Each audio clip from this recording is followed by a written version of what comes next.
সুলতান মুহাম্মদ গজনবি 971 থেকে 1030 খ্রিস্টাব্দে এক বীর মুসলিম শাসকের জীবনী। সুলতান মুহাম্মদ গজনবি ছিলেন মধ্যযুগীয় ইসলামী ইতিহাসের একজন শ্রেষ্ঠ সেনানায়ক ও শাসক। তিনি 971 খ্রিস্টাব্দে বর্তমান আফগানিস্তানের গজনি শহরে জন্মগ্রহণ করেন।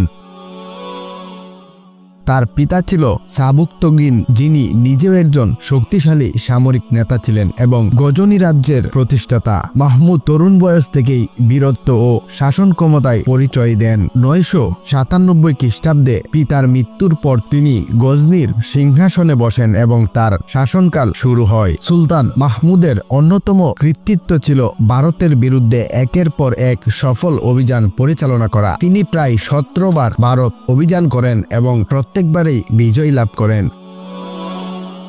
এসব অভিযানের উদ্দেশ্য ছিল মূলত হিন্দু রাজাদের শক্তি ধ্বংস করা, ধন সম্পদ অর্জন এবং ইসলাম প্রচার করা। তার বিখ্যাত অভিযানগুলোর মধ্যে রয়েছে সোমনাথ মন্দির অভিযান 1025 খ্রিস্টাব্দে, যা ইতিহাসে সবচেয়ে উল্লেখযোগ্য। এই অভিযানে তিনি গুজরাটের সোমনাথ মন্দির ধ্বংস করেন এবং বিপুল পরিমাণ সম্পদ নিয়ে গজনিতে ফেরত যান। মাহমুদ গজনবি একজন ধর্মপ্রাণ মুসলিম ছিলেন। তিনি সুন্নি মতবাদের অনুসারী ছিলেন এবং ইসলামের প্রচার ও প্রসারে বিশেষ ভূমিকা রাখেন। তার শাসনকালে অনেক মসজিদ, মাদ্রাসা ও ধর্মীয় প্রতিষ্ঠান নির্মিত হয়। তিনি আলেম উলামা ও ইসলামিক জ্ঞান চর্চার প্রতি অত্যন্ত সম্মান দেখাতেন। অনেক জ্ঞানী গুণী তার দরবারে আশ্রয় পেতেন, যাদের মধ্যে অন্যতম ছিলেন বিখ্যাত ইতিহাসবিদ আল বিরুনি।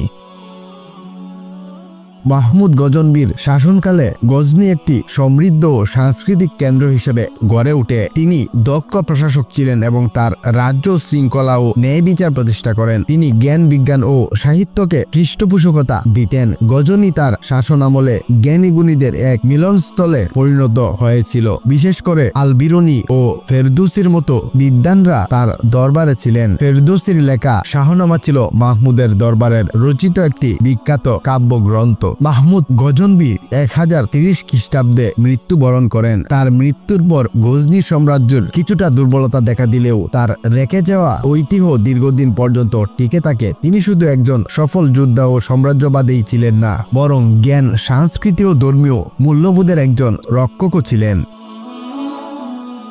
ইতিহাসে সুলতান মুহাম্মদ গজনবি একজন জটিল চরিত্র। মুসলিম ইতিহাসে তিনি একজন মহান বীর ও ইসলাম প্রচারক হিসেবে পরিচিত। আবার ভারতীয় উপমহাদেশের অনেক ইতিহাসবিদদের দৃষ্টিতে তিনি একজন আগ্রাসী শাসক। তবে নিঃসন্দেহে বলা যায় তিনি ইতিহাসের এক গুরুত্বপূর্ণ রাজনৈতিক ও ধর্মীয় ব্যক্তিত্ব, যিনি ভারতীয় উপমহাদেশে ইসলামের বিস্তারের গুরুত্বপূর্ণ ভূমিকা পালন করেছেন। সুলতান মুহাম্মদ গজনবি ছিলেন সাহস, নেতৃত্ব ও ধর্মীয় প্রেরণার এক অন্যান্য দৃষ্টান্ত।